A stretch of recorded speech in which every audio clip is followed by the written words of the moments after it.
Where is my hairbrush?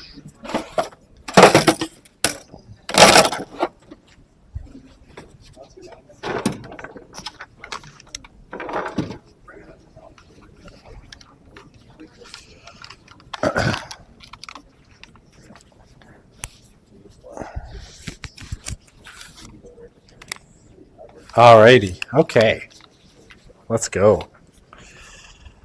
Oops, a little tangled there. Perfect. Okay, let's get started here. So we're gonna do what we can to finish up race and ethnicity today. All right, let's go. Okay. Question from last time were institutionalized racism and expulsion conflict theory or symbolic interactionism. They are both conflict theory terms. Alrighty. Okay. I guess we ended there. So we are on to this topic here. Okay. So Canadian population, by visual minority. 2006 to 2031. Okay, so we talk about Canada, right? Canada, until very recently, was a majority white country. And I mean, explicit policies from the federal government basically kept it this way, right? So there's kind of brief periods in the 19th century, right, in the 1800s, where people from China in particular were allowed to enter the country to work on the Canadian Pacific Railroad, specifically after 1867, when Canada was trying to consolidate its control, of the prairie provinces and link into British Columbia, before the Americans could get in and claim some of this territory as their own. However, typically, right, this was heavily restricted. Immigration to Canada was mostly only allowed for Europeans. And like when we get to, the end of the 19th century, beginning of the 20th century, we actually saw, things like head taxes put on Chinese immigrants, right? So people coming from China had to pay a fee to get into Canada, and that fee, started relatively low and then went up over time as they attempted to block Chinese immigration. And, until Chinese immigration was eventually banned entirely. And then, middle part of the 20th century, things change a little bit, right? So it says here, Canadian immigration policy was liberalized. Well, I mean, Canadian immigration policy was liberalized because Canadian immigration policy had to be liberalized, right? Canada, always has and still does rely on immigrants in large part to maintain a pretty steady state of population growth and to attract, talented people. What happens though is after, the Second World War, for a while, Europe is kind of wrecked, right? They bombed each other and lots of people wanted to come to Canada and the US. But by the 1960s, right, essentially Europe has been mostly rebuilt, and immigration from Europe falls off pretty dramatically.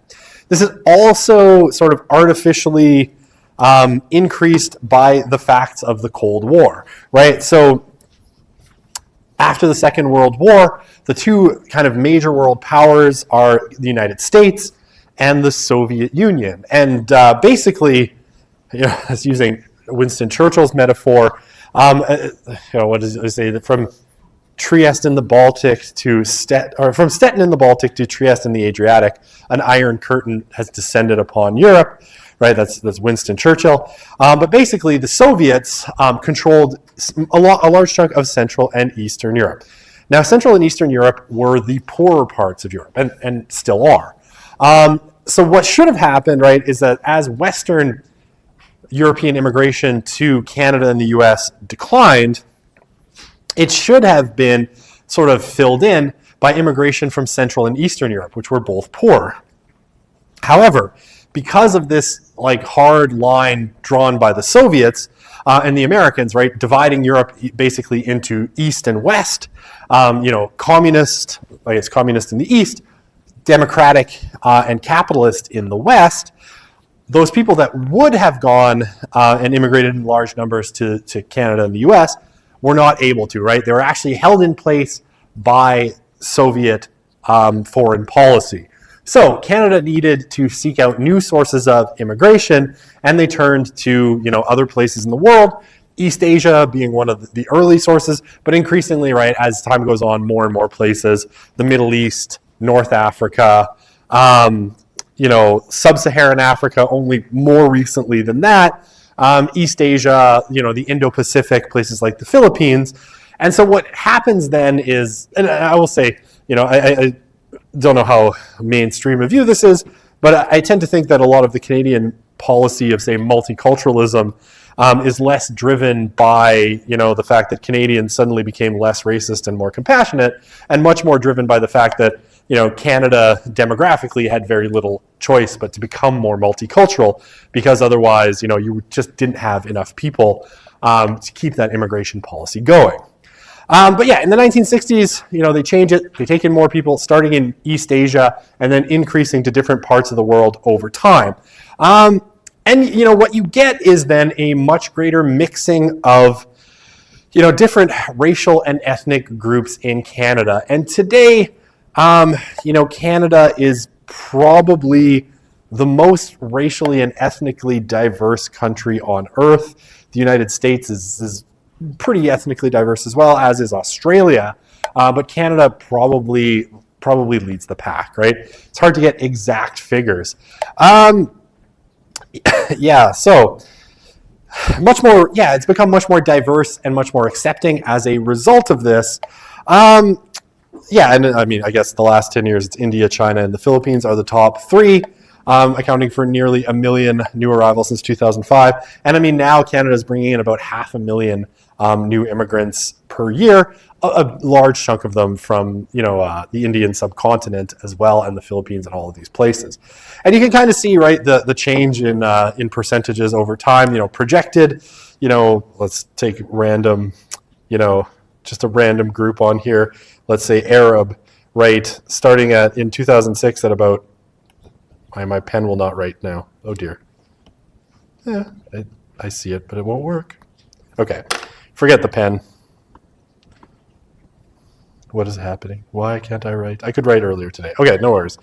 Right, a relatively low Arab rate, 0.8%, 276,000 in 2006, going up to nearly 1 million, right, or 2.2% of the population by about 2031, according to these projections. And that's across the board, right? You're basically going to get, an increase in minorities. We already have cities in Canada, right? If you look at Vancouver and Toronto, less so. Calgary and Edmonton are not far behind. Montreal is in the mix as well, though a little bit further behind. Basically now, the major cities in Canada are increasingly majority minority, right? Where there isn't a clear group that is the majority anymore, right? It's just a bunch of minorities. And Canada is on pace basically to become a majority minority country by the middle part of the 20th century, the 21st century, somewhere around 2050. It's likely that there will be no single white people who are the majority now. About 2/3 of Canadians are white. Won't be the majority by about 2050, right? It'll be the largest minority in the country. Okay. Wait, did I go forward 2 slides or 1? Okay. Sorry. This is a different laptop than I usually use because my son is off school today because they have a fall break, and he really wanted to play Rocket League on my regular laptop. So I took this laptop, which technically doesn't belong to me, it belongs to my work, and so I'm using this one. I don't usually use it for slides, so things aren't working quite the way I expected. Okay, fun times had by all. All right, so theories of split labor markets, right? So particularly when you have, so if we go back to Canada, right, around the time of Confederation, and when you had both white workers and Chinese workers working on the Canada Pacific Railroad, right?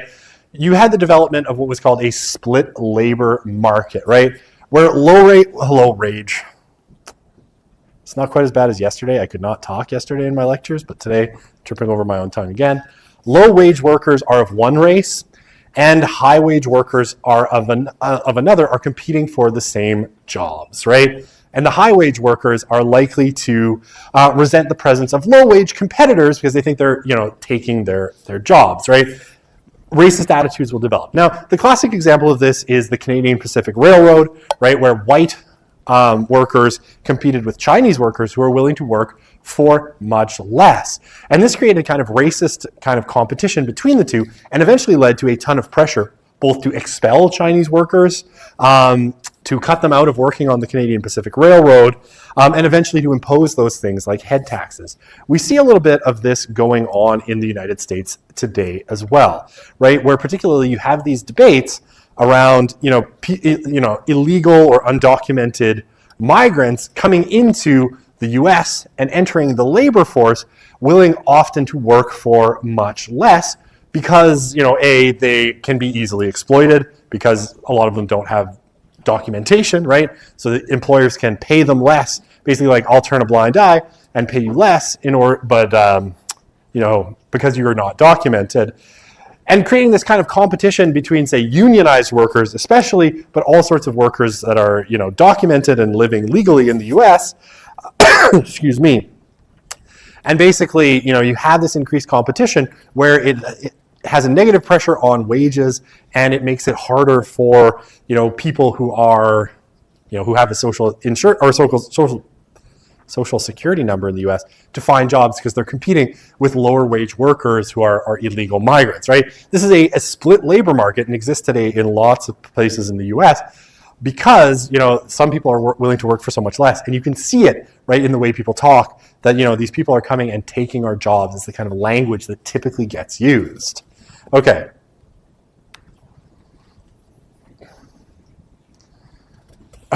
Okay. I think I skipped forward no, I thought, maybe not. I thought there was another slide behind here, but forward, please. Okay. So, typically, a conflict theory view.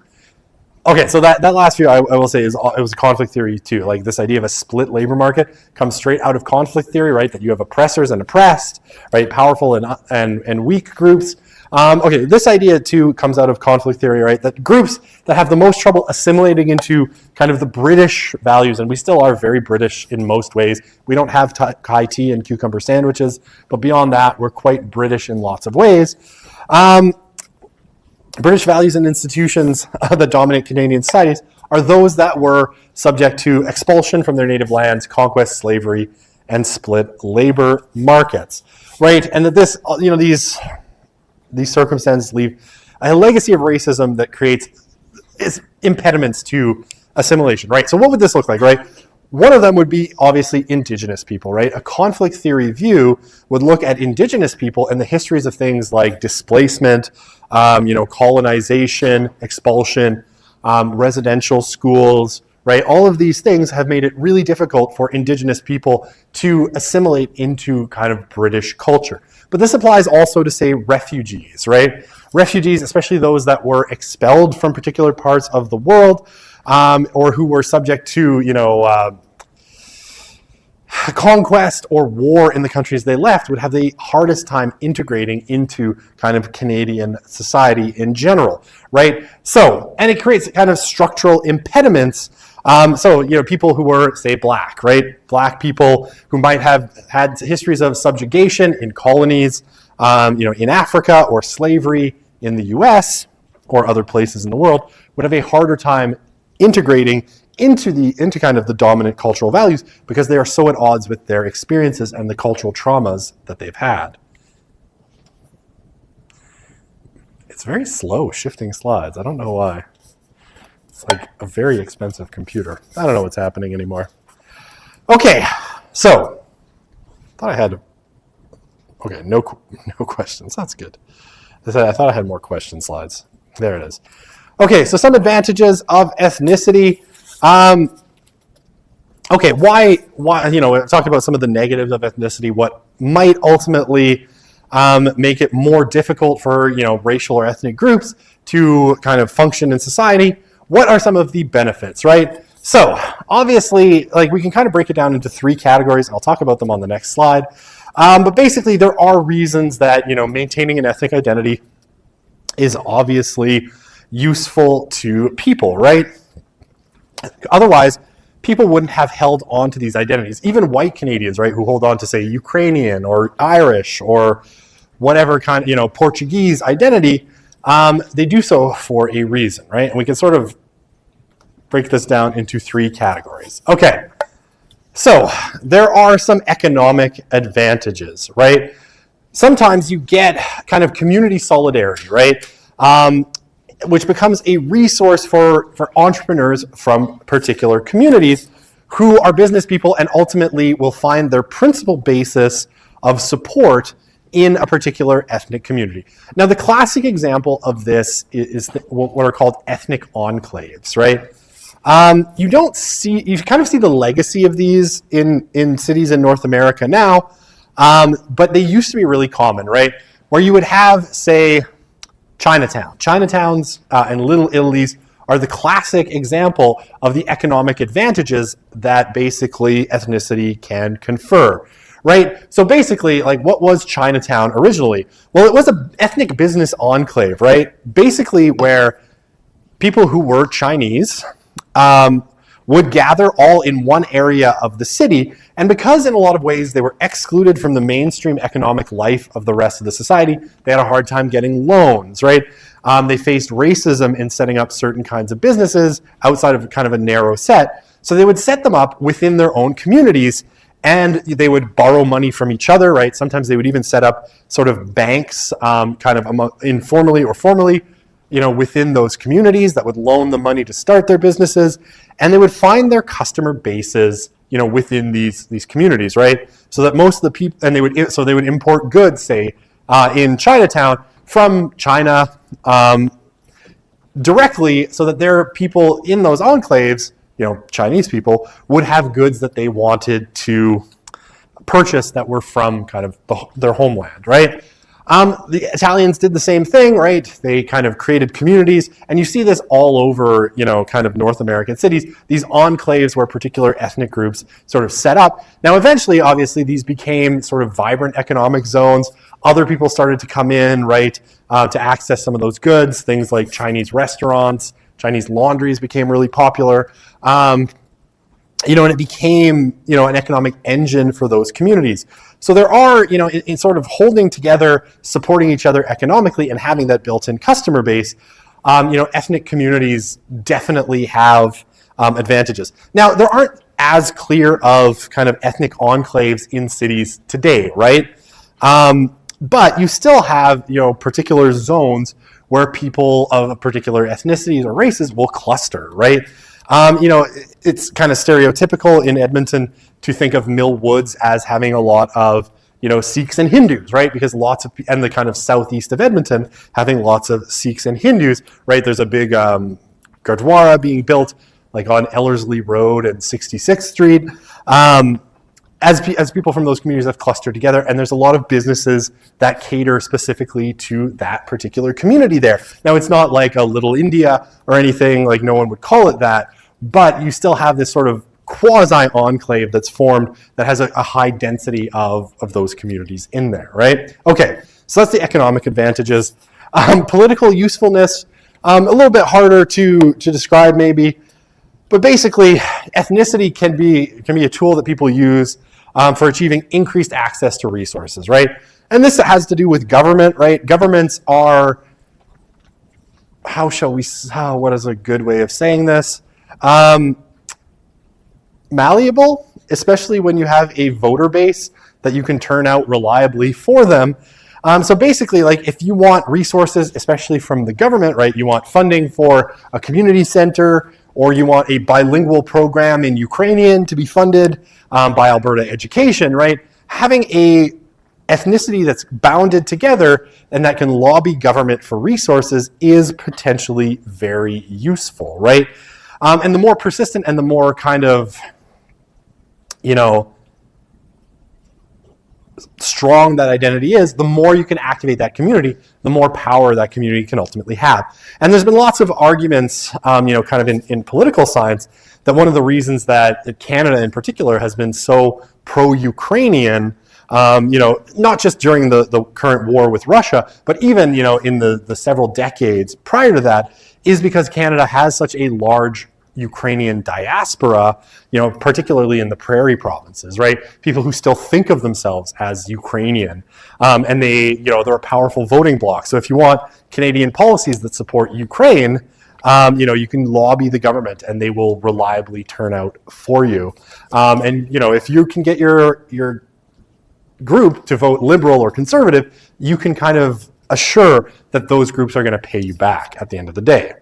All right, and emotional support, this one's pretty easy, right? Some ethnic groups experience high levels of prejudice and discrimination, but also it's just like, especially when people are first integrating into a new culture, right, and a new country, having those kind of familiar things and people who understand the experience and that can walk you through ultimately, is helpful, right? It provides a lot of emotional support. So you see this, in a lot of recent immigrant communities, right? People who've come a little bit further are sort of mentoring families that just come over more recently.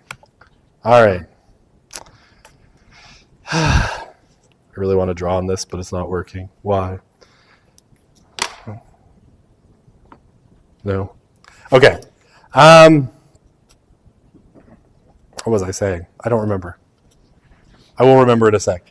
Right, okay, so these are the 6 degrees of separation, types of ethnic and racial group relationships. This slide sometimes gets a little bit controversial for a bunch of reasons.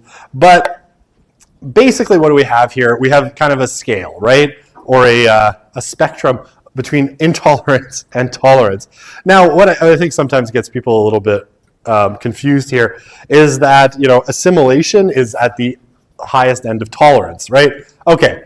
And, obviously it makes sense, right? Genocide is the least tolerant you could be. You can't stand a group so much that you want to wipe them out. Expulsion, kind of similar. Slavery, right? You tolerate them, but only if they're subservient to you. Segregation, you tolerate them a little bit more, but you want to make sure there's clear lines between you and them. Pluralism, right? Everybody gets to keep their racial and ethnic distinctions, and that's kind of Canada in a nutshell, is pluralism, right? With basic access to the same social structures. And then assimilation is the most tolerant. Why? Well, because if everybody's been assimilated, right, now you've erased all of those ethnic and racial categories, right? If everybody is just American and you've erased all those categories, ultimately now you can be incredibly tolerant because everyone's kind of the same. I was watching some weird sci-fi show, I can't remember which one, and then basically it posited that in the future there'd be no racism because all racial characteristics, this is like 2500, in the year 2500, all racial and ethnic characteristics would have been equally distributed through the whole global population of humans, so everybody would basically be a complete mix of things and there couldn't be racism because everybody's basically the same, right? That would be a sort of form of assimilation. Okay. So, critical race theory. Critical race theory is an interesting, and you've probably heard the term. It's been kicked around a lot in the last few years. Both I think in fair ways and in unfair ways. So, critical race theory principally kind of starts out as a theory in the law, right? It's really a theory that emerges from guys like Daniel Bell at Harvard Law School. And it's basically a theory of trying to understand how race ultimately affects, the lives of racialized people through different spheres. And one of the things that, so what I have here on the slide, that racism is often the outcome of common practices that are embedded in Canadian or American political, legal, and other institutions, but that many people, especially those in dominant positions, are not aware of it. That's a pretty decent kind of way of explaining critical race theory. The other way that you could think of critical race theory is critical race theorists will look at where social disparities exist between racial groups, right? So if you have one group that is, say, more successful than another, has more access to resources than another, and one group that is struggling more, right? Maybe their education outcomes are less good, their lifetime economic outcomes are less positive, that ultimately this is the outgrowth of some form of racism, inequality, or discrimination, right? Unequal outcomes equals basically some form of discrimination. And that, there's a lot of controversy within kind of spheres of critical race theory as to how one might ultimately address these problems.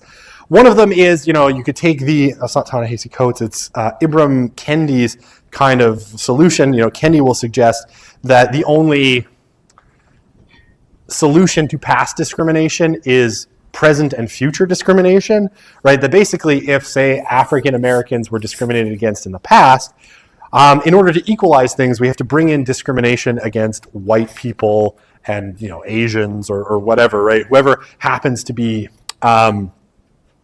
in ascendancy at a particular moment, right? Because you have to kind of even things out. If people were discriminated against in the past and that's led to unequal outcomes, you have to equal that in the future.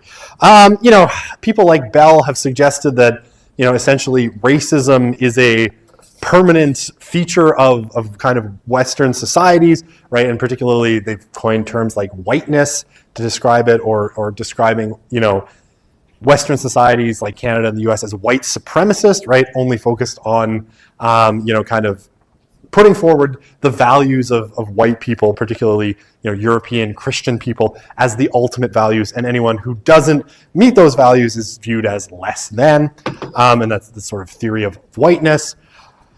It's a pretty broad field, but basically the idea is that, inside kind of all of these systems, right, all of the kind of institutional systems we have are forms of racism that keep certain groups privileged and keep other groups, underprivileged or subjugated, right? So it's very much like a critical theory, a kind of Marxist oppressor and oppressed type of theory. Okay, so how does this maybe kind of work, right? In principle, like looking at education as an example of how critical race theories would analyze things, right? So the education system, as we think of it, tends to be thought of as a meritocracy, right? Basically, there's this idea that, the smartest students, the students who work the hardest, who are the most capable, will get the highest grades. They will then use those grades to get into the best universities or the best programs in universities. And so the system will reward them for their merit, right? For the fact that they are smarter, harder working, and all of those sorts of things. What critical race theorists will say is that this kind of idea of meritocracy itself is essentially kind of racist. They might use the term white supremacist for it, and say that basically, right, students from disadvantaged groups, and here, African Americans or Black people or Indigenous people in Canada would be among those that they would say are disadvantaged, come from backgrounds where they can't compete with, say, students, typically we'd be thinking white students, right? Those who are more privileged, who maybe their parents are richer, so they have more access, they haven't experienced that historical disadvantage. So, even if their kid is struggling, they can afford tutors, they can afford, all sorts of extra activities to help their children do better in that meritocratic system, right? So basically, critical race theorists would say that idea of merit sounds fair, right? We reward the smartest and best. Actually, there's a whole bunch of racist structures that inhibits, people from succeeding. And because it sounds fair, right, it ends up being really, really hard to change and reform, right? Because people are sort of attached to this idea of the meritocracy. So critical race theory theorists, will say we need new programs, to improve preparation of students from disadvantaged groups. And in kind of the extremes, I think, they might actually say that I guess things like affirmative action, right? So affirmative action is this particular policy that's now very controversial in the US, where certain, basically it said certain students from, say, disadvantaged backgrounds should be given spots in top universities and top programs. Over candidates that might have had higher grades, to basically try to even out this kind of problem over time, right? That disadvantaged communities could never get into Harvard, right? They could never get into Yale or wherever, MIT, the elite Ivy League schools or the near Ivies, because they started off from a position of complete disadvantage much earlier, right? So you needed some kinds of programs to help people get in. Affirmative action, which is a program that kind of started in the 70s, where universities would admit people with lower test scores, but from disadvantaged communities. Now, this became really controversial recently in the sense like a group of Asian students sued Harvard University over these affirmative action programs. Why? Because basically they contended that they would have gotten into Harvard over less deserving candidates, except that Harvard was actively kind of selecting against Asian students because Asian students were so outperforming other students, right? So that basically they were letting in, I think typically it was, Black and Latino applicants over Asian applicants, even though the Asian applicants were, had higher academic scores. So they felt the system was unfair. And the Supreme Court found in their favor, right, making these future affirmative action programs kind of iffy.